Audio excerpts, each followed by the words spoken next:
Tournament खत्म होने में 1 मिनट 30 सेकंड्स बचे हुए थे। ऐश सेकंड नंबर पे था 24 पोकेमॉन्स कैच करने के बाद।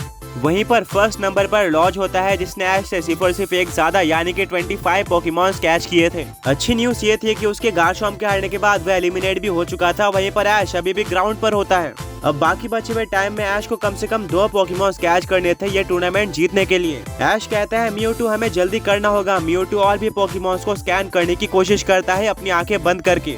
उसका फोकस पूरी तरह से अपने आसपास के जगह पर था। वो हर एक आवाज को सुन रहा था और एनालाइज कर रहा था कि आखिर ये आवाज किसी पोकेमॉन ने करी है या फिर ये हवा से हुई है। तभी उसको एक आवाज सुनाई देती है। ये पास के पेड़ से आई थी और म्यूटू उस तरफ देखता है। अच्छी तरीके से स्कैन करने के बाद उसको ऊपर कुछ मूवमेंट्स देखने को मिलती है और बिना किसी टाइम वेस्ट के म्यूटू वहां पर और स्पेयर अटैक का यूज कर देता है। उसका निशाना बिल्कुल पक्का था। यह अटैक उस पोकेमॉन के ऊपर लग जाता है और वो पोकेमॉन वहां से भागने की कोशिश करता है, पर म्यूटू इसके लिए भी रेडी होता है। वो अपना सबसे स्ट्रॉन्ग और सिग्नेचर अटैक यानी कि साइड स्ट्राइक का इस्तेमाल कर देता है, जो कि उस पोकेमॉन के ऊपर डायरेक्टली लगता है और वो पोकेमॉन जमीन पर गिर जाता है। ऐश को पता चलता है कि यह पोकेमॉन था एक अल्टारिया, जो कि ड्रैगन और फ्लाइंग टाइप पोकेमॉन है। बिना किसी टाइम वेस्ट के ऐश अल्टारिया के ऊपर पोकेबॉल फेंक कर उसको कैच कर लेता है। एंड अब बोर्ड पर ऑफिशियली दिखा दिया जाता है कि ऐश ने भी 25 पोकेमॉन्स कैच कर लिए हैं और वो फर्स्ट नंबर पे आ चुका है। हालांकि अभी भी ऐश और लॉज के बीच में एक टाई है। ऐश को एक और पोकेमॉन कैच करना होगा टूर्नामेंट जीतने के लिए। तभी एक अनाउंसमेंट होती है, पोकेमॉन ट्रेनर्स अब सिर्फ 30 सेकंड्स बचे हुए हैं जहां पर तुम्हें जल्दी से जल्दी पोकेमॉन्स कैच करने होंगे। टाइम खत्म होने के बाद तुम पोकेमॉन्स नहीं कैच कर पाओगे। ऐश पूरी तरह से शॉक्ड हो जाता है और कहता है म्यूटू हमें कम से कम 2 पोकेमॉन्स कैच करने हैं इस टाइम में। मुझे नहीं पता कि हमारी रैंकिंग क्या है, पर हमें अपना बेस्ट देना होगा। म्यूटू ने आसपास की जगह पर अच्छे तरीके से स्कैन कर लिया था। एंड अब शायद यहाँ पर पोकेमॉन नहीं बचे थे, जिसके चलते म्यूटू आसमान में चले जाता है पोकेमॉन्स देखने के लिए। एंड लकीली उसको एक पोकेमॉन दिख भी जाता है। ये था ड्रैगन और फ्लाइंग टाइप का नॉइवर्न। अब इस पोकेमॉन को डिफीट करने और कैच करने के लिए ऐश और म्यूटू के पास सिर्फ 25 सेकंड्स थे। ऐश कहता है म्यूटू बिना किसी टाइम वेस्ट के शैडो बॉल अटैक का यूज कर दो। म्यूटू बिल्कुल ऐसा ही करता है। यह अटैक नॉइवर्न के ऊपर लग जाता है और नॉइवर्न पीछे मुड़कर देखता है। वो म्यूटू से फाइट करना चाहता था, जो कि ऐश के लिए अच्छा साइन नहीं है क्योंकि नॉइवर्न फाइट करके उनका टाइम वेस्ट कर सकता था। नॉइवर्न ड्रैगन पल्स अटैक का यूज कर देता है, जिसको म्यूटू इजीली डॉज करता है और काउंटर करता है अपने सबसे ज्यादा स्ट्रॉन्ग अटैक यानी कि साइड स्ट्राइक के साथ, क्योंकि म्यूटू टाइम वेस्ट करना अफोर्ड नहीं कर सकता था। उसको यह फाइट यहीं पर खत्म करनी थी। नॉइवर्न इस अटैक को डॉज करने की कोशिश करता है, बट उसके विंग्स पर साइड स्ट्राइक लग जाती है। यह अटैक इतना ज्यादा स्ट्रॉन्ग था कि नॉइवर्न जमीन पर काफी दूर टकराता है एंड एक काफी ज्यादा बड़ा एक्सप्लोजन होता है। ऐश कहता है वो नहीं, अब मुझे एक्सप्लोजन के जगह पर पहुंचना होगा एंड मेरे पास सिर्फ 20 सेकंड्स का वक्त है। ऐश जल्दी से भागना स्टार्ट करता है और वहां पर पहुंचने की कोशिश करता है। 15 सेकंड्स बाद ऐश फाइनली वहां पर पहुंच ही जाता है और उसको नॉइवर्न भी दिख जाता है। पर अब सबसे ज्यादा बड़ा चैलेंज ये था कि सिर्फ 5 ही सेकंड्स बचे हुए थे और इस टाइम में ऐश को नॉइवर्न को कैच करना होगा। वो 1 सेकंड भी लेट नहीं हो सकता। ऐश बिना किसी टाइम वेस्ट के पोकेबॉल फेंक देता है।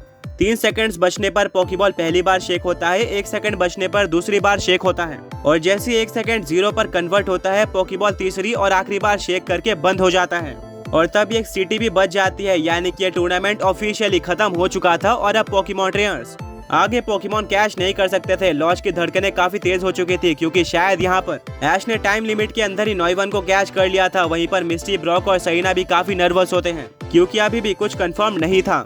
आगे बढ़ने से पहले पिछले पोकी क्विज के विनर्स ये रहे। एंड आज का क्वेश्चन ये है कि ऐश के वो कौन से इकलौते 2 फ्रेंड्स हैं जो कि अपने पोकेमॉन को मेगा इवॉल्व कर सकते हैं। ऐश और म्यूटू भी काफी टेंशन में होते हैं। ऐश नॉइवर्न का पोकेबॉल उठा लेता है और बाकी सारे पोकेमॉन ट्रेनर्स के साथ वो टूर्नामेंट से बाहर आ जाता है। टूर्नामेंट का चेयरमैन सभी के लिए तालियां बजाता है और कहता है सबने बहुत ज्यादा अच्छा परफॉर्म किया है एंड अब हम कुछ ही टाइम के अंदर सब कुछ रिव्यू करके और कैलकुलेट करके रिजल्ट अनाउंस करने वाले हैं।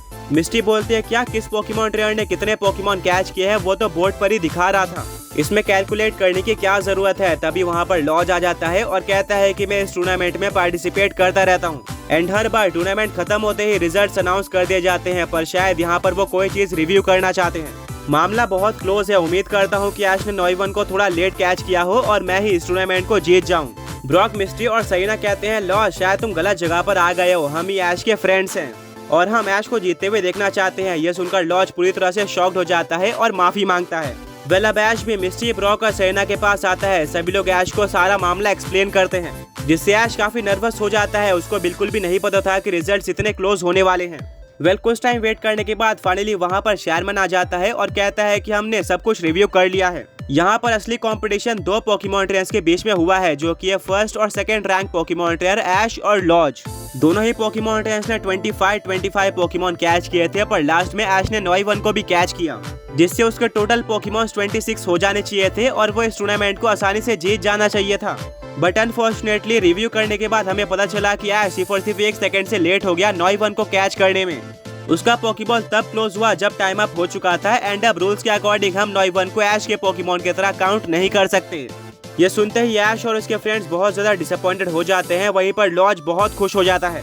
तभी चेयरमैन कहता है लेकिन हम ये भी नहीं भूल सकते कि ऐश और लॉज के बीच में टाई हुआ है, नोइवन को निकाल कर भी, यानी कि दोनों में से कोई भी क्लियर विनर नहीं है। और विनर डिसाइड करने के लिए हमने एक फैसला किया है, ऐश और लॉज के बीच में 1 वर्सेस 1 पोकेमॉन्स की फाइट होने वाली है। दोनों पोकेमॉन ट्रेनर्स में से जो जीतता है वही इस टूर्नामेंट का विनर बन जाएगा। ये सुनते ही लॉज शॉक हो जाता है।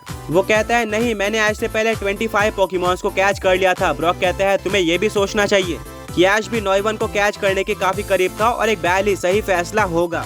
ऐश बैटल के लिए पूरी तरह से रेडी होता है, पर लॉज नर्वस होता है क्योंकि उसने ऑलरेडी ऐश के पास म्यूटू देख लिया था, जिसको डिफीट कर पाना बहुत मुश्किल है। ऐश कहता है टेंशन मत लो लॉज, मैं म्यूटू को यूज नहीं करने वाला। ये सुनकर लॉज को थोड़ा कॉन्फिडेंस आता है और वो फाइट के लिए पूरी तरह से रेडी हो जाता है। शेयरमैन कहता है ऑलराइट, तो हम ज्यादा टाइम वेस्ट नहीं करना चाहते, अभी दोनों पोकेमॉन ट्रेनर्स बैटल फील्ड में आ जाए एंड इस फाइट को स्टार्ट कर देते हैं। ऐश और लॉज रेडी हो जाते हैं और वो बैटल फील्ड में पहुंच जाते हैं। इस बैटल का रेफरी ब्रॉक होने वाला था, जो कि कहता है कि दोनों पोकेमॉन ट्रेनर्स एक पोकेमॉन का यूज कर सकते हैं। इन दोनों में से जो पोकेमॉन जीतता है उसका पोकेमॉन ट्रेनर ही टूर्नामेंट का विनर बन जाएगा। अभी फाइट को स्टार्ट कर दिया जाए। ऐश और लॉज दोनों ही एक साथ अपने अपने पोकेबॉल को टॉस करते हैं। लॉज के पोकेबॉल से बाहर आता है ड्रैगन और ग्राउंड टाइप का सूडो लेजेंडरी पोकेमॉन गार्चम्प, वहीं पर ऐश के पोकेबॉल से बाहर आता है ड्रैगन और वाटर टाइप का लेजेंडरी पोकेमॉन पालकिया, जो कि काफी ज्यादा इंटरेस्टिंग चॉइस थी। लॉज बोलता है क्या ऐश तुम्हारे पास पालकिया भी है? ऐश एक स्माइल देता है और कहता है कि हाँ, मेरे पास काफी सारे ऐसे पोकेमॉन्स हैं, सिर्फ म्यूटू ही नहीं है। लॉज शॉक हो गया था और वो कहता है ये तो पूरी तरह से गलत है, पर अब लॉज को ये बैटल करनी होगी। लॉज कहता है गार्चम्प अभी डिग अटैक का यूज करो। गार्चम्प जमीन में गड्ढा बनाता है और उसके अंदर चले जाता है। अब वो कहीं से भी पालकिया के ऊपर अटैक कर सकता था।